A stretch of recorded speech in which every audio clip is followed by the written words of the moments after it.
I want to show you something, okay? You have to look at all of these statements that come out of these governments, these large financial institutions as layered because they're heavily, heavily layered. And they like to talk about things that are coming, but they don't like to make it very apparent of what in particular is coming. And I'm going to break down this article here, and it's titled, Iran proposes to link all BRICS payment systems. Wait a minute. There's something interesting here. But then after this, we'll get into the XRP news, Bitcoin news. We have some Cardano, Solana, Chainlink, and I believe we'll end it off with silver today if we make it that far, okay? But yeah, the title is Iran proposes to link all BRICS payment system. But wait a minute, they can't do it. So they're talking about the powers within BRICS overall, which is China, Russia. So you mean to tell me, and here's the thing about this, they're proposing to do this within the next year. This is what the article says, right? I believe that's what I read. The next year. Impossible. That's impossible to do without the new financial system, which means what? If they have to wind up leaning so heavily on the new financial system, which I believe the rest of the world will also have to do, because that's the only global link. They're the only ones that have global reach. You got XRP, you got Stellar, you have Algorand, you have Quant. Quant's a major player in all of that. You have Solana in there. They've jumped in there. You got Chainlink. You got all of these different bank coins.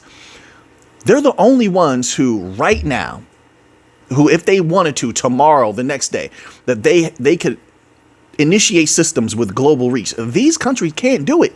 But circling back around, if they were to rely heavily on the new financial system, that would be a flood of capital, the likes of which nobody's ever seen, theoretically speaking, correct? How does that affect the price of all of these things? I'm just asking questions. How does that affect the price of everything? They can't link the systems themselves. They can't, but they're showing the desire to want to do so. The West is in the same position. The West wants to dominate. SWIFT is their representative. IMF is their representative. What have they been saying the last few months? IMF literally is pretty much admitting. Did you see yesterday's video? I believe it was yesterday's video. Watch that video. That was a good video. Potent. Titles be damned. It's hard to come up with titles these days and have them actually be honest, but the videos are, I think they've been really potent. The IMF wants global reach, but does not have it. The BIS came out with documents recently. I read them here on the channel. They don't have the global reach. They want interoperability. IMF is saying the same thing. SWIFT doesn't have global reach anymore, and their reach is going to be greatly diminished over the next few years.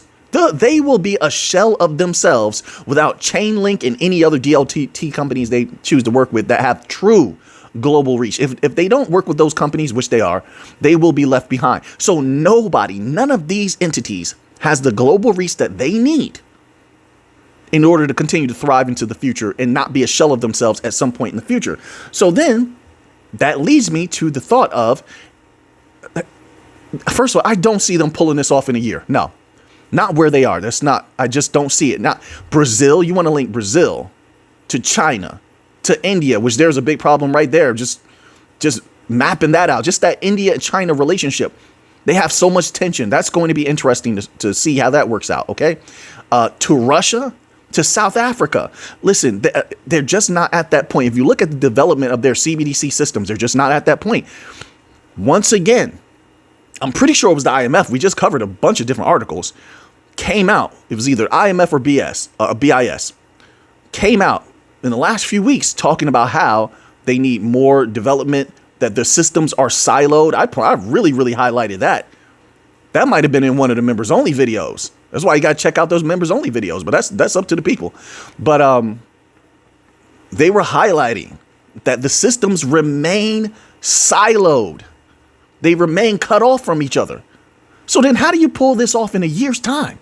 The only reasonable explanation, the only reasonable solution would be if all of these places link up with some bank coin company. I would assume just right now going to buy activity, someone like Ripple, someone like Quant, because Quant is heavy with the Bank for International Settlements, and the BIS has pretty good relationships, it looks like, around the world.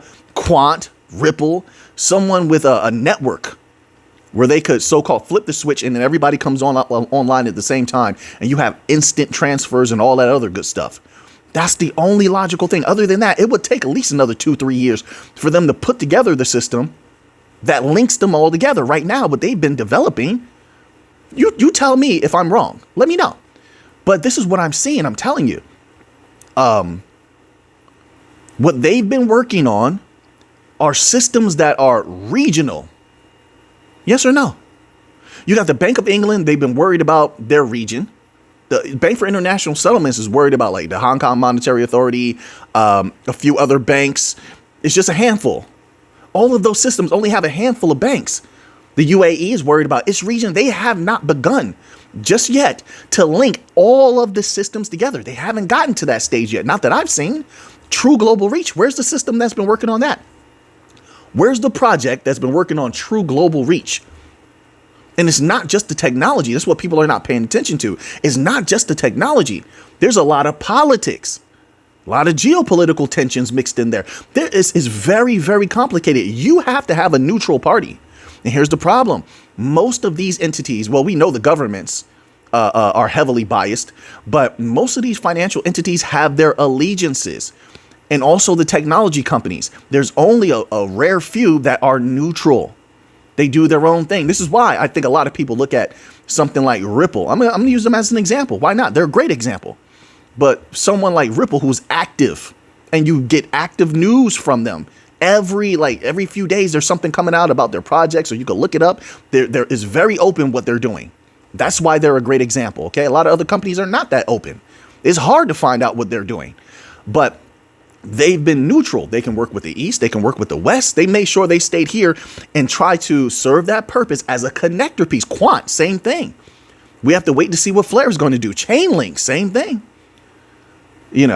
So all of those vectors, aspects, for lack of a better word, of the new financial system, they have the only neutrality that can move the trillions of dollars that I've been saying is coming for years. It's a buildup over time. This is the long game. This is chess, not checkers. Some people, they want checkers. I hate to tell you, in the grown-up leagues, it's a chess game. Everything is a chessboard. This is why you see the chessboard everywhere. I know you people are like chessboard for other reasons. Listen, put that to the side. No, life is chess. It's not checkers. If you're checkers, you're just jumping all around. You're going to make some mistakes. Life is a chess move. It's a chessboard, period. Everything must be strategic. What does that mean? You got to look deeper. Let's get past all the spooky stuff when it comes to chessboard. It means that everything must be strategically set up. Every move must be meticulous and it matters greatly. There's a lot on the line and time is of the essence, right? So the trillions, it's been a buildup towards there. It's just that happens that here we were fortunate to see it coming early. Now, what have we heard this year? Billionaire after billionaire, millionaire after millionaire, company CEO and COOs talking about what? They're now talking about the trillions that researchers like myself have been talking about for years. Now they're talking about it. But why? Why? Because it's close to becoming a reality now. Once again, we were just fortunate to see it early. See, what happens is when you see stuff early, a lot of people will write you off. A year go by, 2 years go by, and they'll just say, oh, man, where's this trillions? And it's like, it's building up. But we don't have all day to sit and build with each other. That's what we used to call it, having a conversation. You build or you destroy. We don't have time to sit and build with each other all day because we're just online for a few minutes to really show the progression of it all. But it has been progressing. So now we're so close that all of these individuals can't deny it. They're coming out and they're talking about it because the excitement is there to make wealth that no one has ever seen before. Easily, by the way. That's another thing. Easily. Big wealth has been made before, but with great difficulty. This time around, it might be very easily because everything could be tokenized. But if anything, the point is, if anything's going to move those trillions, what's it going to be? Because they're pushing the timelines. They're pushing it. They're rushed. Their financial system, and I believe this is what's really pressing them. And we might not even get to those other articles. It is what it is. I have a members only video coming up. I'm going to load that video up. It's going to be very potent. But their financial system is so dilapidated. It's collapsing at a rapid rate. This world, the way the financial systems have been set up, it's been a monkey see, monkey do system. Back when the United States was viewed as the leader of the world and at the forefront and they did everything the best, everybody else tried to follow in their footsteps. That's a mistake. That's a mistake, because if you follow that person and they go over a cliff, you go over a cliff. Correct me if I'm wrong. All right. So the world followed in their footsteps, built how they built. At least they tried to build how they built, set up systems the way that the U.S. set up systems, the West set up systems, try to dress like the West, talk like the West. Okay, so now you're pretty much just another version of the West. But okay, so now if we have that information and we're seeing certain collapses happen and we're seeing massive commercial real estate problems crushing the United States right now, that hasn't even reared its ugly head. But then we see the same thing happening in China. Okay, but it's happening in China a little bit harder because they didn't have the exact same setup as the West. They weren't in the same position. They just sort of rushed into that position. It was a rush job. So you see a lot of their banks collapsing. But wait, but it's happening over there. But look at the mirror. The mirror image is already, the setup is there also in the United States, where multitudes of banks could collapse here as well. We already have banks collapsing. All right. So now with the proof that the whole, and that's the two major entities, everyone else has followed in their footsteps as well, trying to prop their systems up, flooding their systems with fiat currency. That's not going to work. That's a Band-Aid on a bullet wound. All right. So now that I've attempted to establish, very lightly, I might add, because I could go deeper, I promise. But now that we've established that the financial system in the United States is dilapidated and collapsing, and that it's a global problem, they have to have the new system ready faster. And so this is why we're getting this verbiage from all sides. Are you perceiving that? You seen that? Or am I the only one seeing it? You tell me, am I snapping? Am I tweaking, as the children say? It's been coming from all sides. Oh, we need DLT systems, BIS. We need interoperability, IMF. The Fed has been researching DLT for so long, they might as well just come out and say, hey, we're building a system. They might as well. They're working with everybody. They work with Algorand, they work with Maiden Labs, they didn't work with Ripple, they didn't work with Stellar. They're calling Stellar on the phone. They might as well just come out and say it. We know that they do things in secret and then they come out later with it. They always do that. All the other countries working, we need DLT systems. We're coming out with CBDCs. What is that? DLT systems. Where did they get that technology from? Bank coin companies handing them a little bit of paper, knowing the bank coin companies knew they were setting those banks up. It's a setup. Tell me it's not. They fed them. So I remember in the beginning, I was here when they were feeding them heavy information 3 years ago, and everybody's like, they're giving the bank system an alley-oop. Once they take the technology, they won't need us anymore. That's what people said. I said, no, that's not how it works. And now you see it's not how it works. They gave them just enough for them to be siloed. They gave them just enough, knowing the politics, knowing the geopolitical tensions, knowing the loose monetary policy or lack thereof of overlapping monetary policy. None of the stuff lines up, so they can't get on the same accord to have the same technology, to have the same things implemented. They gave them just enough to be stuck and need them. That's some drug dealer type stuff. They got them hooked. Now it's too late. So now the financial systems are hooked on the DLT systems. They're hoping like, this could be a savior for us. This is going to save us. Meanwhile, they never truly changed their monetary policy. They changed a few words here and there. It's just like the whole bailout thing. We're not going to do bailouts anymore. And yet come up with a system that's exactly the same as bailouts, just using different verbiage. You get what I'm saying? So, I mean, it never really changes because they felt they had something to rely on, not understanding that once the technology was implemented, they still didn't have the reach that they need. So then the bank coin companies, what did they really do? They positioned themselves to be the connector, didn't they? But here's the weird part. Not weird part, but here's the interesting part. Didn't they tell people that in the beginning? They said, we want to connect everything. We want to move all the money, which obviously doesn't mean they have to move every single piece of value. No, that just means they want to take the majority. It shows you they have a bullish mind state. But it also, they said, we want to connect everything. That all flows together. Move all the money, connect everything together. They told the people from the beginning. Interoperability. Remember, they were pushing that narrative of interoperability heavily. Now they don't have to. Guess who's talking about it now?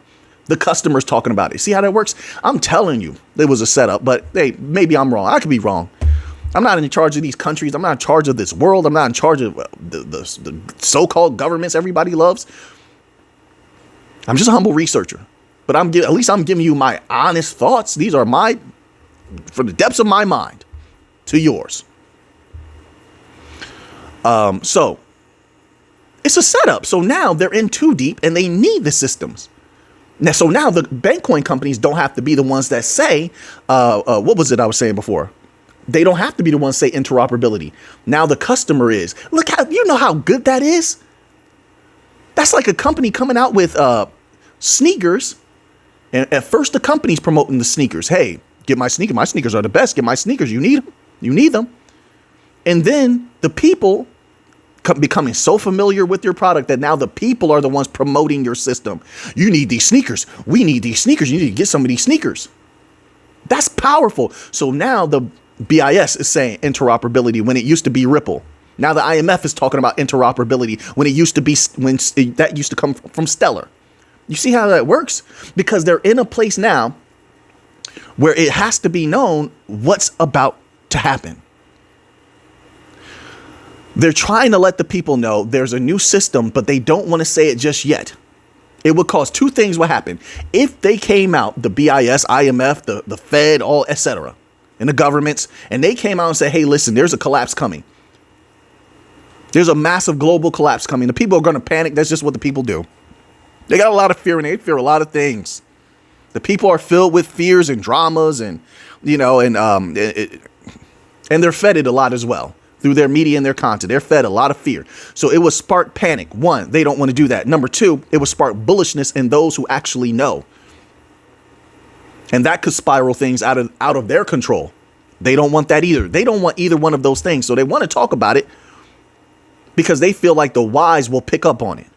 But so they have to talk about it in a roundabout way. This is nothing new. A lot of people who are not in the know, they fail to understand how there's double speak all the time. All the time. I won't go too deep into that. But the systems are there. This is impossible. Just let's circle back around. I'm reading this article. I'm saying to myself, look at this push. I think I pulled a lot of information together in this video for you. It's coming from all these different sources that we've been reading. So I'm just going to assume you remember the articles that we covered on the channel and why I said what I said throughout the video. But it says a tighter integration between the economic systems of the countries of the BRICS bloc is brewing. The Islamic Republic of Iran is seeking the implementation of a system to integrate all existing payment systems of all countries of the BRICS bloc, which includes Brazil. That's what I'm talking about. UAE. Who is the UAE working with heavy right now? Who have we read articles about?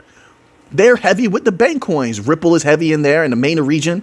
Hedera is heavy in there. Zenfin, XDC is heavy in there. That's who. Thailand working with Ripple. South Africa, I believe Cardano is in South Africa or in Africa overall. Hedera is definitely heavy in South Africa. They work with the biggest bank by assets in South Africa. And someone else is in South Africa. I can't remember if it's Stellar or not. My apologies. We know Argentina. Some bank coins are deep there. I'm not sure about Egypt. My apologies. Not sure about Ethiopia. Saudi Arabia, once again. Ripple is deep in Saudi Arabia. I can't remember who else. I believe Quant may also have some ties there. Russia, we all know about that. Brazil, we all know Ripple is deep in Brazil. Stellar is also deep in Brazil. They help with some projects. Recently, they were working on something in Brazil, Stellar.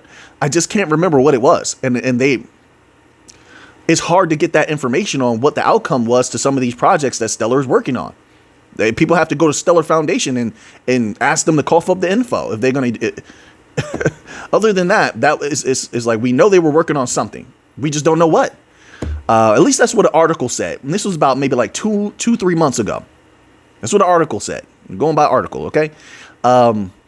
India, Algorand is deep in India. Stellar also had some ties in India with CC Bank and I believe another bank over there as well. Haven't heard an update on that in a while.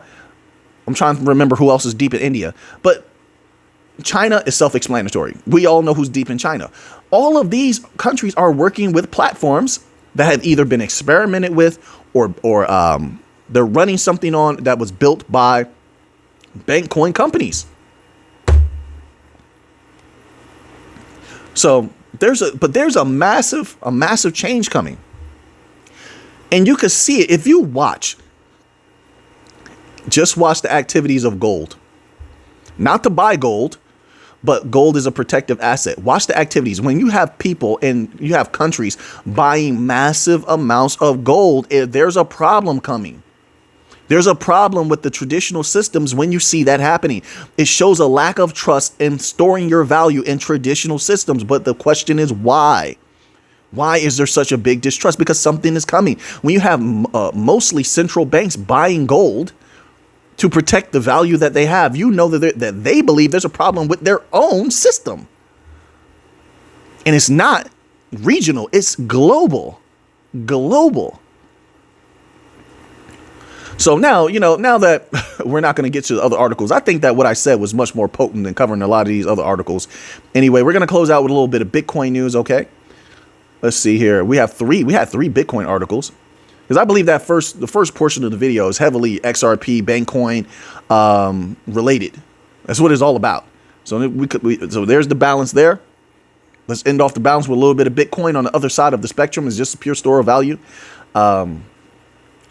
So Germany, we have this article here, and Germany is not done offloading, selling Bitcoin. They sold some on Monday. They're selling some more on Tuesday. They sold some more on Tuesday.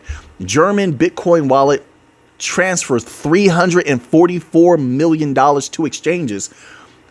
It says German government wallets transfer $344 million worth of seized Bitcoin to Kraken, Coinbase, and OTC trading desk on Monday, which is interesting. I could have sworn I saw Bitcoin go up a little bit, but with this, I'm going to assume that it probably went down a little bit more. I'm not sure what it's doing today. We shall see. It says already this week, German BKA wallets have moved $900 million worth of Bitcoin. Yeah, so there's that volatility remains there. The selling remains. It continues, right? There's something to keep one's eye on. In this bull market, Bitcoin affects everything. You want those other prices to go up without any other major catalyst other than Bitcoin, then Bitcoin's price going up is the major catalyst. Period. Just like in 2021 bull run. That wasn't utility based. That was Bitcoin going off and then liquidity coming out of Bitcoin. Oh, it's getting dark out there. You see how the light changed in the video? That I got just like a giant window right in front of me. Well, a few feet away from me. My garden is like right out there. And so, yeah, you've seen the light change. I'm trying to use the natural light. I like that better than having these big, bright, unnatural lights in here. I just don't like those. So anyway, yeah, Bitcoin is a major catalyst for that before utility takes over. Utility comes later, whether people like it or not. That's just reality. But then we have this article here. We're going to end off. So that's just, I guess people could construe that as a little bit of a negative article because they're selling and the market is going to continue to be in volatility. But that's just a natural way of life. Everything rises and falls. Everything has its seasons. That's just the way it is. But, it's my experience. Just a lot of people don't want to accept the natural flow of things. Change is the only constant. Things change. So now we have this. We'll end off on a positive note. We'll bring the balance back in. This article is titled Skybridge Capital's Anthony Scaramucci sees Bitcoin hitting $100,000 by year end. Says good news coming for Bitcoin. I would absolutely love that. Please, can we have Bitcoin hit 100,000 by the end of the year? That would be beautiful. And also, what's the company? Flare. Can we please roll out the FBTC? I know you're all about FXRP. I want that Bitcoin to roll across Flare. That's what I'm looking for. I love what you're doing with XRP. Let's get that Bitcoin. Bitcoin is big money, right? So it's going to require a lot to be utilized on Flare. They have all that collateralization, over collateralization, all that stuff. Let's get that Bitcoin, that FBTC on Flare. Let's get that popping because I'm not hearing a lot about that and I want to hear more about that. I know everything in its time. I'm just putting it out there. That's all. So anyway, Bitcoin. It says here, Skybridge Capital founder Anthony Scaramucci believes that Bitcoin will print massive all-time highs in less than 6 months. In a new CNBC interview, Scaramucci says that Bitcoin could soon break out to six figures following a steep correction into the $50,000 range. Scaramucci predicts Bitcoin's current correction is only temporary due to such factors as defunct crypto exchange Mt. Gox settling with creditors and the German government selling coins. I'm glad we're all on the same page with that, because I haven't seen a lot of people talking about this, right? I've been reading articles, I've been giving my opinion, but I haven't heard a lot of people speak on the selling aspect, you know? So that's interesting. I'm just happy to see others we're on the same vibration as far as what the negative catalysts are. And I see Mt. Gox here. I see German government selling coins, stuff like that, etc. Okay, so, but after that's done, then we might have some fun. I don't know. You know, we shall see. Once again, I know it's at the end of the video. I hope that some people actually watch the entire videos. I put my entire self into them. So please, if you haven't already, please click that like button. I would greatly appreciate that. All right. I'm humble enough to ask. People can feel how they want. I'm humble enough to ask. I'm not an arrogant or cocky person. So now that you have that information, now that we have that information, what are you going to do with it? Big shout out to Matthew. Big shout out to Marky Mark. Big shout out to I Love Life. All of the originals of the channel, big supporters of the channel. I appreciate every single one of you out there. I can't name everybody. Big shout out to all of you. I appreciate you greatly. Thank you. Thank you for being here. Thank you for always watching. Okay. Know that I'm always appreciative. And until next time, let's get to the money.